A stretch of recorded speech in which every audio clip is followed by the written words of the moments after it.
तमन्ना यही है, अभी हमने जी भर के देखा नहीं है, अभी हमने जी भर के देखा नहीं है।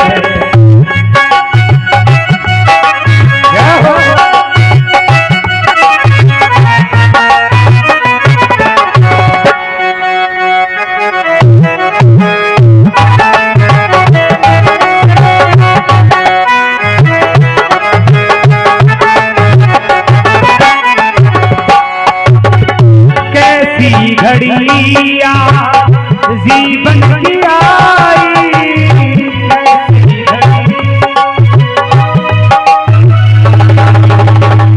अपने ही प्राणों की करते विदाई,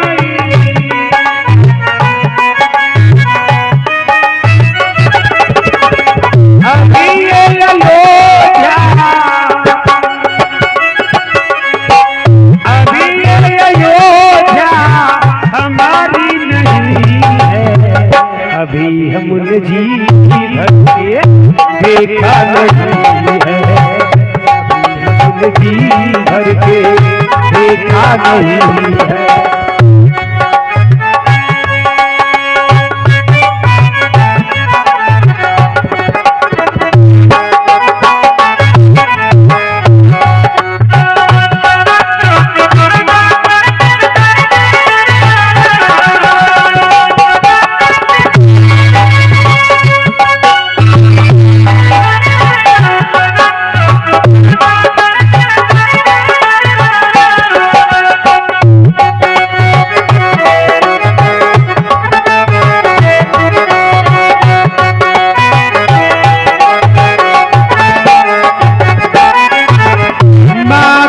कौशल्या की आंखों के तारे,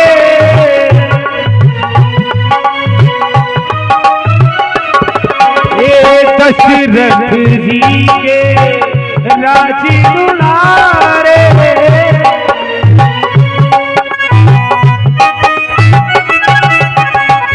माती कौशल्या की आंखों के तारे,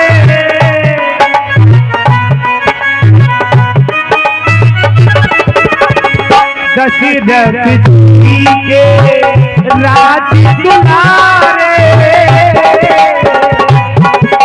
क्या बात प्रभु, जा तो रहे कभी अयोध्या, 14 बरस बहुत होते हैं, कभी अयोध्या भुलानी नहीं है, अभी हमने जी भर के देखा नहीं है, हाँ अभी हमने जी भर के देखा नहीं है। जगा तेरे ठहरोगा, जगा तेरे ठहरोगा, तमन्ना यही है, जी भर के देखा नहीं है।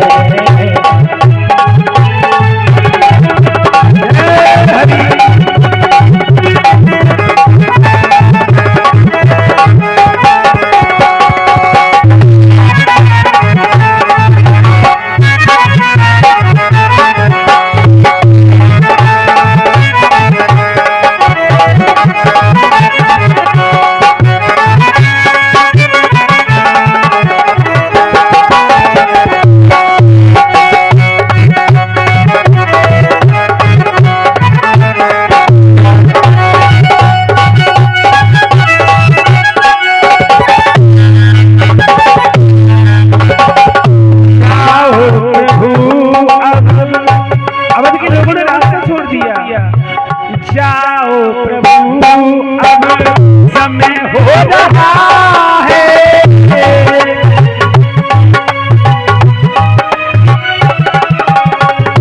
जाओ प्रभु अब समय हो रहा है,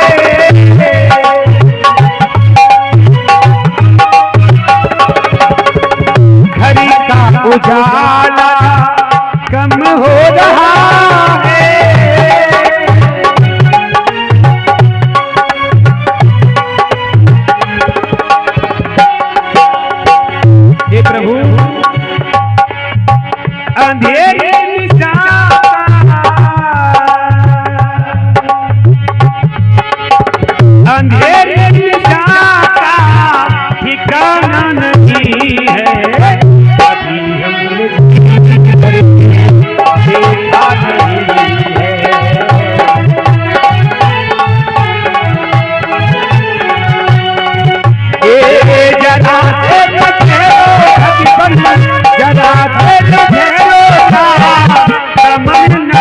है, अभी हमने जी भर के देखा नहीं है, अभी हमने जी भर के देखा नहीं है, अभी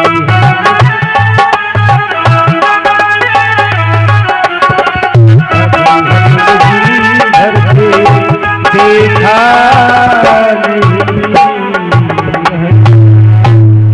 बोली गोविंद भगवान की।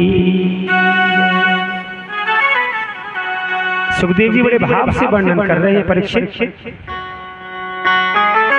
नारायण के पुत्र हैं ब्रह्मा, ब्रह्मा के पुत्र हुए अत्रि, अत्रि के पुत्र हुए चंद्रमा, और चंद्रमा के पुत्र हुए बुध।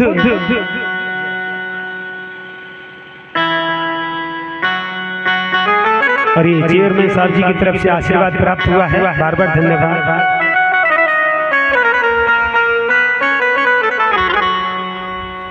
मालूम ही नहीं है प्रभु। और देखो चेयरमैन साहब हमारे ही धाम पर कम से कम बहुत रहे होंगे, और ऐसी बात नहीं है कि मैंने इनको नहीं देखा, इन्होंने नहीं देखा, कभी न कभी तो देखा होगा, पर आज तक ध्यान नहीं। जिस माहौल में रहे उसी माहौल में वहां में रहा, लेकिन बात नहीं हो पाई। प्रभु की कृपा से सज्जन आदमी ने कहा मिलाया है। जय हो। बोली गोविंद भगवान की। सुखदेव जी कहते हैं कि पुरुरवा के वंश में 56 पीढ़ी बाद अर्जन्य पर्जन्य पैदा हुए। अर्जन्य से यदुवंश चालू हुआ। ये पर्जन्य जो हमारे ग्रंथ से निकला हुआ है ना, इन्होंने एक कुरान नाम पुस्तक को लिखा था। इन मोमडनों को ये भी मालूम नहीं होगा कि प्रभु तुम कहां से निकले गए हो। खानपुर में प्रोग्राम कर रहा था प्रभु, बड़ा विवाद हो गया, मोमडनों का क्षेत्र है। और चेयरमैन साहब ये उस समय की बात है कि जब ये सरकारी साइकिल वालों की थी। हाँ, और विवाद इतना हो गया कि जब तक वहां प्रोग्राम हुआ ना, प्रशासन की संगति में हुआ। श्रोता से ज्यादा वहां प्रशासन पहले आगे उपस्थित होते तो तब मैं प्रोग्राम करता था। अरे जो सत्य है तो मैं कहूंगा भैया, और नहीं तो ग्रंथ खोल के देखो।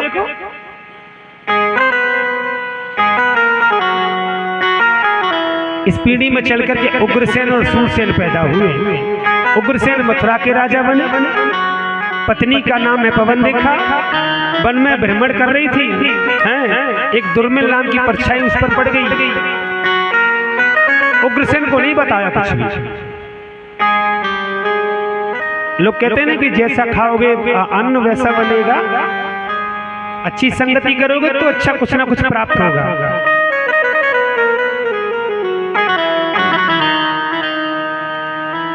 मालूम ही नहीं है कि क्या हो गया। उग्रसेन को पता लगा कि मेरे घर में पुत्र ने जन्म लिया है। पवन रेखा ने बताया नहीं कि मेरे साथ में छल हुआ था। ब्राह्मण को बुलाया, मस्तक की रेखा को जब देखा ना तो कहने लगे ये तो बड़ा दुराचारी है। जैसे हम लोग आज कहते हैं ना कि हमारी हाथ की रेखा देख के बताना, ऐसे विद्वान लोग पहले मस्तक की रेखा